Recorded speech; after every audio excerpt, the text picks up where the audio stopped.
असतील, दादाजी गाडे पाटील असतील आणि संदीप कुमार देशमुख या 6 लोकांची नियुक्ती केलेली आहे. यातली आजची ही पहिली पत्रकार परिषद आहे. उद्या किंवा परवामध्ये इतर 3 प्रवक्ते आपल्यासमोर या विषयावर बोलणार आहे. तर आज आपली महानगरपालिका जी निवडणूक आता सध्या सुरू आहे त्या निवडणुकीच्या अनुषंगाने जे काही वंचित आणि काँग्रेस एकत्र लढत आहे त्याच्यावर मिळत असलेला पाठिंबा असो किंवा जाहीरनाम्यावर झालेली टीका असो किंवा जे पक्षामध्ये असताना देखील त्यांची आम्ही पण नाकारली, त्यांनी अपक्ष उमेदवारी भरल्यानंतर पक्षाने केलेल्या निर्माणाची कारवाई इत्यादीची माहिती आणि आपल्या प्रश्नाला उत्तर देण्यासाठी आजची पत्रकार परिषद आयोजित केलेली आहे. मी यशपाल भेटे सरांना विनंती करतो की त्यांनी पत्रकार परिषदेला संबोधित करावे.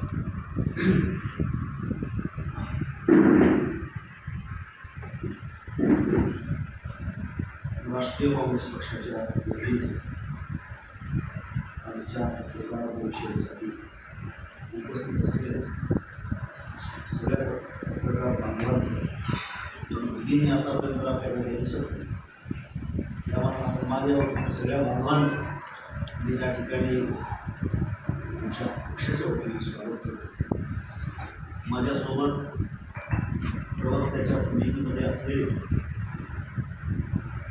उर्दू भाषेचे लेखक आणि आमचे ज्येष्ठ नेते अल्ताफजी सानी साहेब, ज्यांनी सुरुवातीचं प्रस्तावित केलं ते बाबुराव पाटील, उपस्थित असणारे आमचे कार्याध्यक्ष,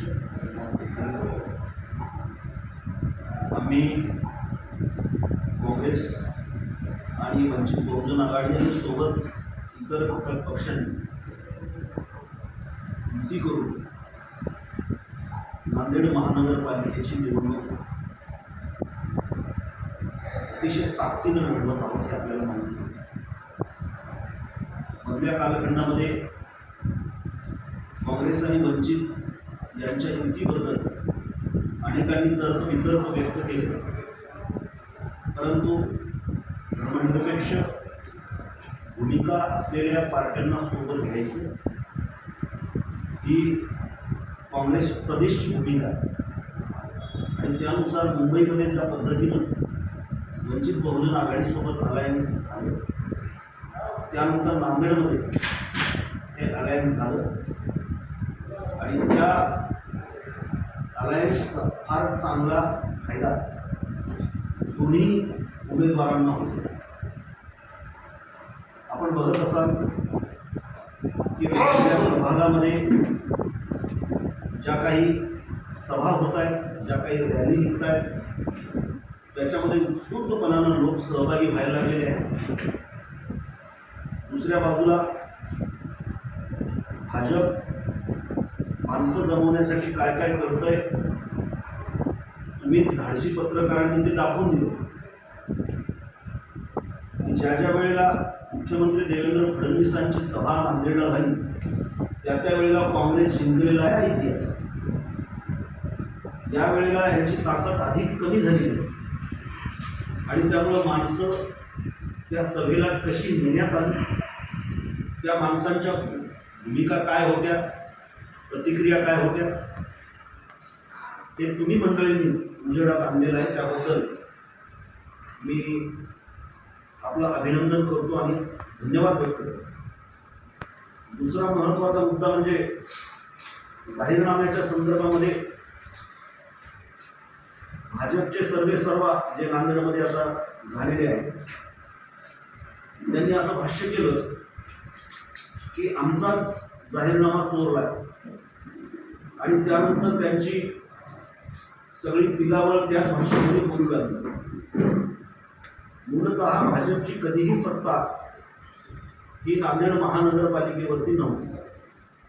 त्यामुळे नांदेड महानगरपालिकेमध्ये जी कोणती कामं झालेली आहेत ती काँग्रेसच्या काळामध्ये झालेली कामं, ती काँग्रेसच्या जाहीरनाम्यामध्ये येणं स्वाभाविक आहे. खरं तर आम्ही असं म्हणायला पाहिजे की या चोराच्या उलट्या बोंबा आहेत. आमचीच कामं भाजपची कामं म्हणून तुम्ही दाखवा. मग ज्या वेळेला मुख्यमंत्री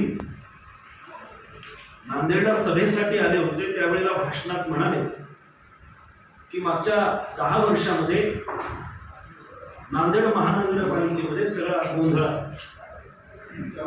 अनारोग्य आहे, डासांचा प्रादुर्भाव आहे आणि कुठलीच कामं व्यवस्थितपणानं झालेली नाहीत.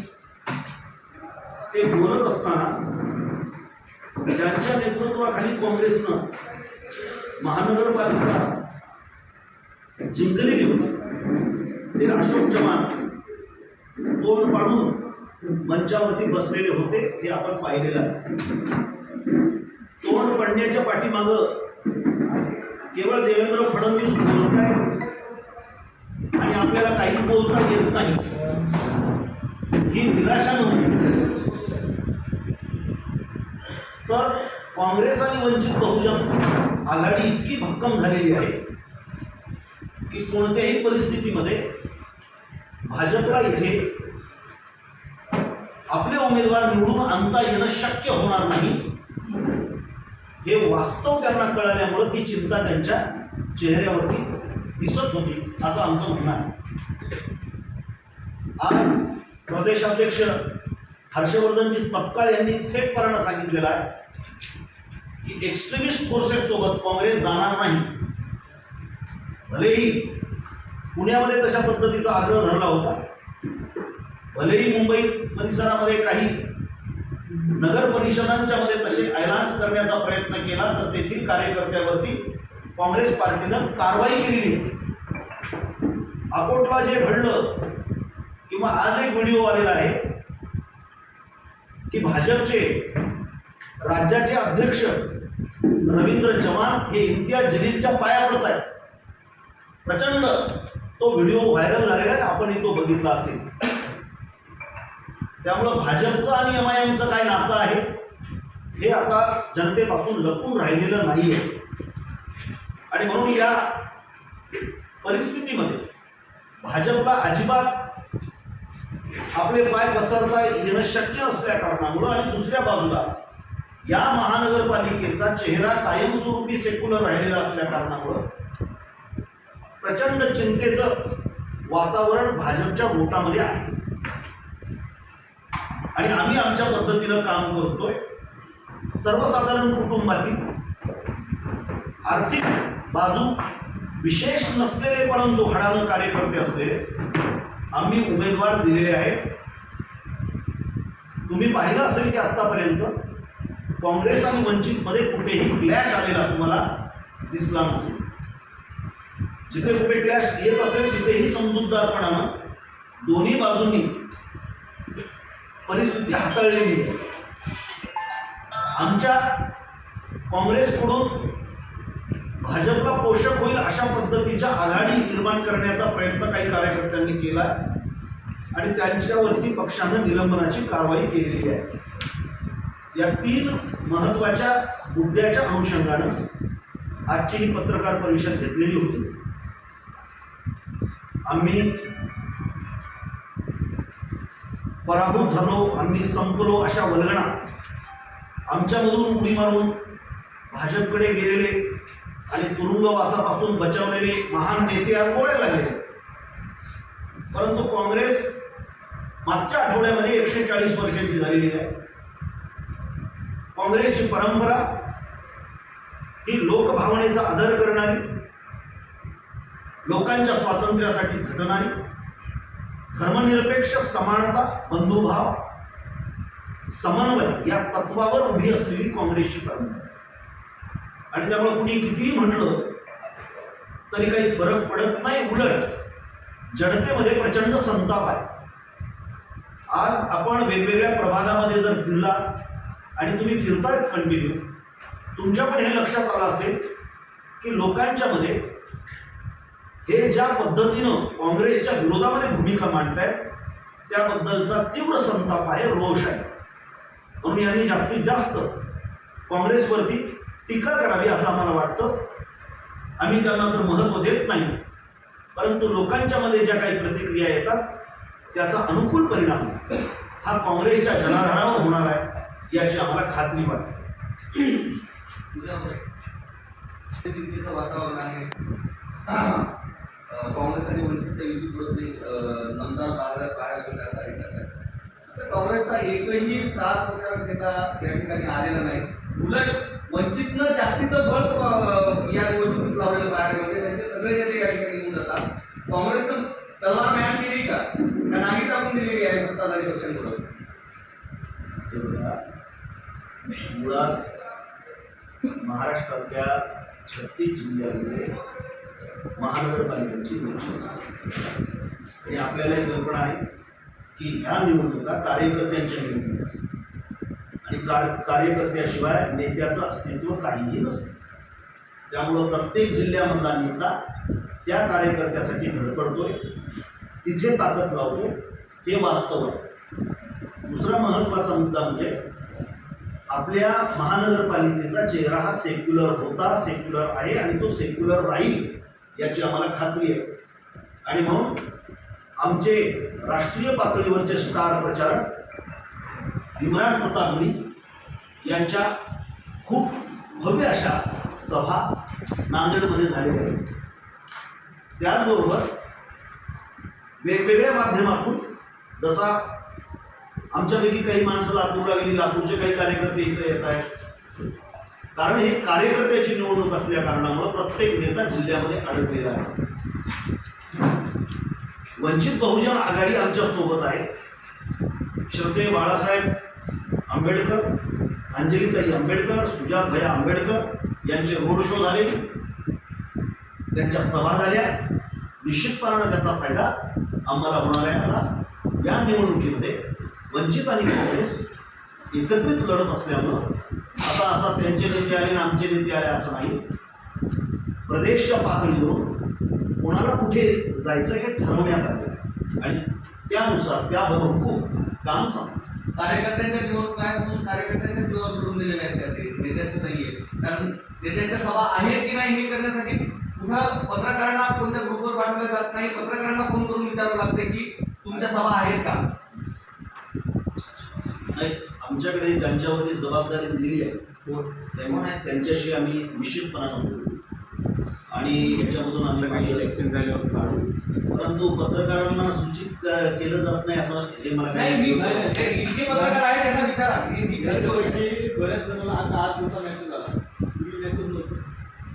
आता तुम्हाला माहिती आहे की नांदेडमधली निवडणूक ही आमचे खासदार रवींद्र चव्हाण यांच्या नेतृत्वाखाली लढत आहे आणि आपली जी तक्रार आहे ती निश्चितपणे आम्ही आमच्या नेतृत्वात. नांदेडमध्ये महाराष्ट्र आघाडीची आघाडी आहे की नाही की फक्त काँग्रेस आणि वंचितची आघाडी? नाही, काँग्रेस असेल तर कोणाला किती जागा? नाही, काँग्रेस आणि वंचितची आघाडी आहे. पण काही ठिकाणी ही शिवसेना उद्धव ठाकरे गटात, जसं 10 प्रभागामध्ये उद्धव ठाकरे गटाचे उमेदवार आमच्यासोबत. महाविकास आघाडीमध्ये येण्यासाठी ठाकरे साहेबांनी सांगितलं बॉटल काढा. त्यांचे 35 आणि शरदचंद्र पवार गटाचे राष्ट्रवादीचे 7 उमेदवार. त्यांचे उमेदवार नसलेल्या ठिकाणी काँग्रेस त्यांचा पाठिंबा घेण्यासाठी काही प्रयत्न केले. आम्ही प्रयत्न करतो. पूर्वी महाविकास आघाडी म्हणून लढला, अगदी बरोबर आहे. आता प्रयत्न काही चालू आहे. आता तुम्ही बघितलं असेल की महायुती म्हणून लढलेले आज एकमेकाच्या अंगावर कसे धावायला लागले. आपल्याला या निवडणुकाचं स्वरूप माहीत आहे. ही निवडणूक कार्यकर्त्यांच्या म्हणजे स्थानिकवर उपयोगाला ठरतील अशा पद्धतीच्या अलायन्सेसवर आम्ही कार्यकर्ते सांगतात पार्टीला. हा, उमेदवार नसलेल्या ठिकाणी पाठिंबा घेण्यासाठी काय प्रयत्न नाही, केले? निश्चितपणानं प्रयत्न चालू आहे. ठीक आहे. माझा प्रश्न असा आहे, तुम्ही अशोक चव्हाणांच्या विरोधात लढताय. अशोक चव्हाणांचा जो वार्ड शिवाजीनगर 8 आहे, या 8मध्ये आपल्या किती सभा झालेले आहेत काँग्रेस पक्षाचे? का तुम्हाला तिथे सभा घ्यायचीच नाही? किंवा तिथं सरळ सरळ त्यांना भाजपला पूर्ण सपोर्ट करायचं? जी चर्चा चालू आहे किंवा स्वतः खासदार त्यांची मॅनेज आहे हे खरं आहे? हे बघा, आपल्यालाही कल्पना आहे की 7 आणि 8 हे वार्ड एकमेकाशी जोडले. त्या ठिकाणी नांदेडमधली सगळ्यात मोठी आमची सभा श्रद्धेय बाळासाहेब आंबेडकर यांची. त्याचबरोबर कॉर्नर बैठका चालू आहे आमच्या ग्रामीण काँग्रेस भागात. पक्षांच्या गेल्याची कोणा खासदारांची वगैरे झाली नाही का? नाही, नाही नाही, खासदार खासदार खासदारांनी सभा तिथं व्हायला पाहिजे ना आठ नाही नाही, सभा म्हणून नाही, खासदारी त्या सभेला उपस्थितीच होते ना. असं का ती तसं? 7 मुली झाली. नाही नाही नाही, 7 आणि 8 दोन्ही मिळून होते. बरं का? 7 आणि 8 दोन्ही मिळून खासदार साहेब होते आणि खासदार साहेब प्रत्येक वार्डामध्ये फिरतात.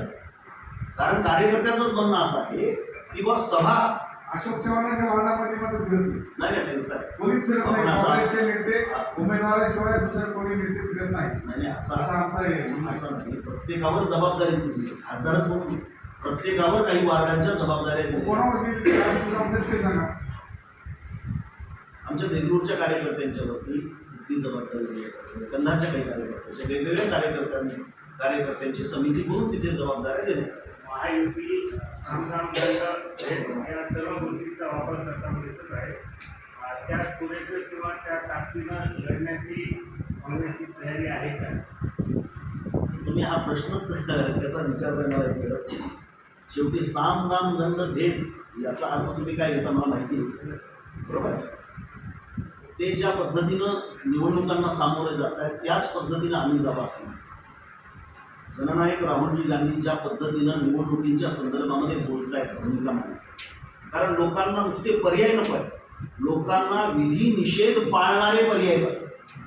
म्हणूनच तुम्हाला मी सुरुवातीला सांगितलं की आमचे कार्यकर्ते हे हाडाचे कार्यकर्ते, ते आर्थिकदृष्ट्या कमकुवत असतील परंतु आज ते ग्राउंडवरती काम करणारे कार्यकर्ते आहेत, डोर टू डोर चाललेले आहेत. हे लोक काय करतायत, हे पैसे किती वाटत आम्हाला त्याची कल्पना, परंतु भक्कम पर्याय देणं म्हणजे काय नुसतं निवडून येणं नव्हे. तर मी सांगितलं तसं की काही नीतिमूल्यांची चाळ बाळगून आपल्याला जनतेच्या समोर जावं लागणार आहे. हे कधी ना कधी तुम्हाला करावंच लागणार आहे. कारण निवड पैशाच्या जोरावरती ही माणसं आलेली, त्यांच्याकडे दुसरं कोणतं भांडवल आहे, त्यांच्याकडे कोणता तत्वविचार आहे, त्यांच्याकडे काही कुठलं व्हिजन आहे. 2 वेळेला मुख्यमंत्री आणि 3 पिढ्यांची सत्ता काँग्रेसनं ज्यांना दिली, आज गल्ली गोळातून ते फिरत आहेत. हा खरा बातमीचा विषय आहे ना. तुम्ही जेवढं ज्या पद्धतीनं मांडता आहे काँग्रेसची भूमिका, त्या पद्धतीनं त्यांना जिम्मेदारी दिलेली आहे. ही भूमिका मांडणाऱ्यांचीच नाहीये. खासदार तुमचे आहेत ते हरवले. असं नाही, तुम्ही अशा पद्धतीनं थेट आरोप करू नका. नाही, आम्हाला दिसले नाही म्हणून म्हणतोय आम्ही. त्या पत्रकार आहेत की आम्ही आरोप करीत नाही सर. एवढे पत्रकार आहेत, सभेमध्ये त्यांचा अग्रेसिव्हपणा दिसलाय का? शिवाजीनगर म्हणजे काय? Bata house? बालेकिल्ला तिथं तर बाटा हाऊस आहे का शिवाजीनगर मध्ये? का त्या याचं ते बाजूला असणारं बिअर बार आहे, त्या तिकडचं बाजूचं ते शोरूम आहे. शिवाजीनगर म्हणजे नेमकं काय? अशोक चव्हाणांचं नाव घेऊन आरोप का करत नाही? बऱ्याच वेळेला सळुंके साहेब, मी तुम्हाला कितीतरी त्यांचे प्रेसचे भाव, त्यांचा स्वभाव थोडा माइल्ड आहे याचा अर्थ ते काहीतरी मॅनेज आहेत वगैरे असं बोलण्याला काही अर्थ नाही. काँग्रेसकडे प्रवक्ता नाही. जर तसं नसेल तर काँग्रेसकडं ते मुद्दे अग्रेसिव्हपणे मांडण्यासाठी प्रवक्ता नाहीये का? नाही, अहो आम्ही जर सगळे बोलतो आहोत. तुमचे खासदार जर मांडत नसतील तर त्यांना तुम्ही स्टेज द्या ना त्या प्रवक्त्याला, जेणेकरून जे एवढे महत्वाचे विषय आहेत ते मांडू शकतील. सळुंके साहेब, आम्ही सातत्यानं फिरतो, आमचे प्रवक्ते फिरतात, सभा रोज चालू आहे. आता ते सभा तुमच्यापर्यंत पोहोचत नाही त्याला आम्ही पळणे आहोत. आलं लक्षात? आता काल मी 3 सभा केल्या, 2 सभा बेंगळूर नाक्याला केल्या, 1 चौफळ्यात. सभा चालू आहे, आम्ही करतोय. सगळ्यात महत्त्वाचं मला तुम्हाला सांगायचं आहे की या सगळ्याच्या उपर आम्ही मान्य करतो की आज त्यांच्याकडे सत्ता आहे, त्यांच्याकडे आज सगळी प्रशासकीय ताकद आहे, त्यांच्याकडे पैसा आहे, पैशाच्या याच्यामुळे माणसं गोळा केली जातात, हे मला मान्य आहे. पण आम्ही ज्या पद्धतीने आम्ही ठरवलेलं आहे, आम्ही म्हणजे आमची स्ट्रॅटर्जी आहे, त्या स्ट्रॅटर्जीला धरून आम्ही काम करतो. तुम्ही ती तुलना करू नका, तुमच्या डोक्यात ती तुलना तुमच्या कामाविषयी आम्हाला काही शिकत नाही. आमच्या ज्यांच्यावर जिम्मेदारी दिलेली आहे त्यांनी ती जिम्मेदारी स्वीकारली आहे का? सगळ्यात महत्वाची गोष्ट ती आहे.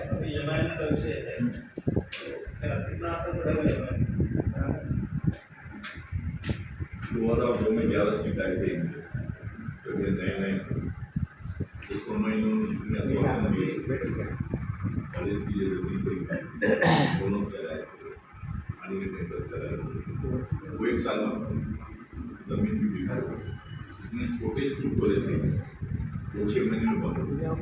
उसके बाद से अब हम पर विश्वास टूट गया। पिछली 5 का इलेक्शन आप देख रहे हैं कि वर्टिकल रहा, 5 थे, अब फिर 2nd टाइम में आए हैं। से बहुत सबके सामने आई कई आरोप लगे हैं कि बैंक से हुकूमत कौन सब लोगों पर चाहता है और वो विभाजन से फायदा उठाता है। इस बुनियाद पे आज मैं बहुत जोर से लग रही हूँ, लेकिन जो स्टेप कांग्रेस के बड़े कानून ने लिया उसका विपरीत परिणाम हमारे समाज में देखने को मिला। लोगों में गुस्सा है, रोष है। वो कार्यकर्ता जो कार्यकर्ता जो भूमिका लाते थे उनके बगैर सहमत कीजिए, उनसे बगैर पूछे कि लोग छोड़कर एम तो ऐसा लग रहा है लोगों को कि एम बहुत ताकतवर हो गई, लेकिन जमीनी सतह पर एम ताकतवर नहीं है आज। और जो एम कैंडिडेट लड़ा रहे वो एम पे नहीं है, एम तो खुद अपने कोई अच्छी कैंडिडेट लड़ रहे हैं, बाकी कोई बाहर से आए हुए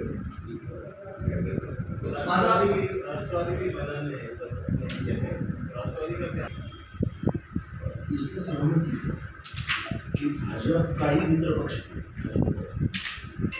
और अजित पवार जी को वोट करना यानी भाजपा को ही वोट। लोकल लेवल पे समाज में बनाए गए हैं।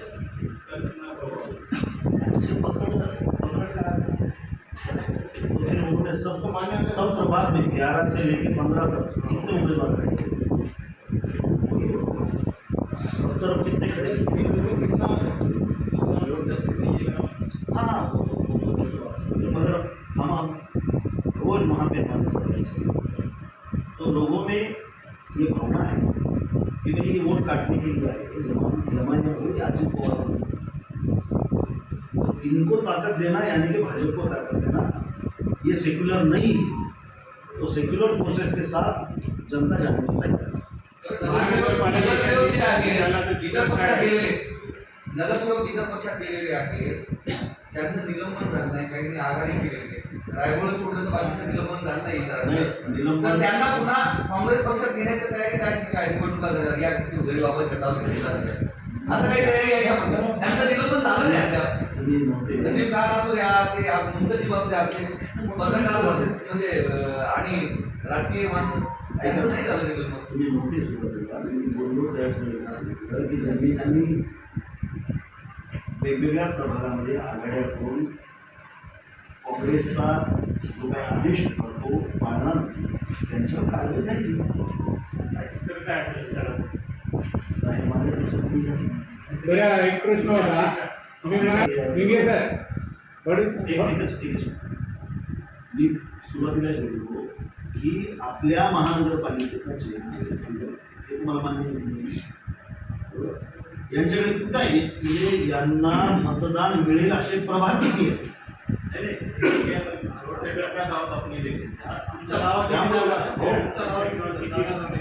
आम्ही बहुमतात असू. काँग्रेस आणि वंचित बहुजन आघाडी 60च्या वर जागा मिळेल. बरं ज्यावेळी आपल्याकडे कार्यालय स्थिती आहे, आपल्याकडे कार्यालय स्थिती आहे शहरात, तर आपल्याकडे जास्त कार्यालय कार्यालयाचे काही प्रभागामध्ये दुसरीत आहे, त्याच्या स्वतःच्या प्रभागामध्ये प्रचार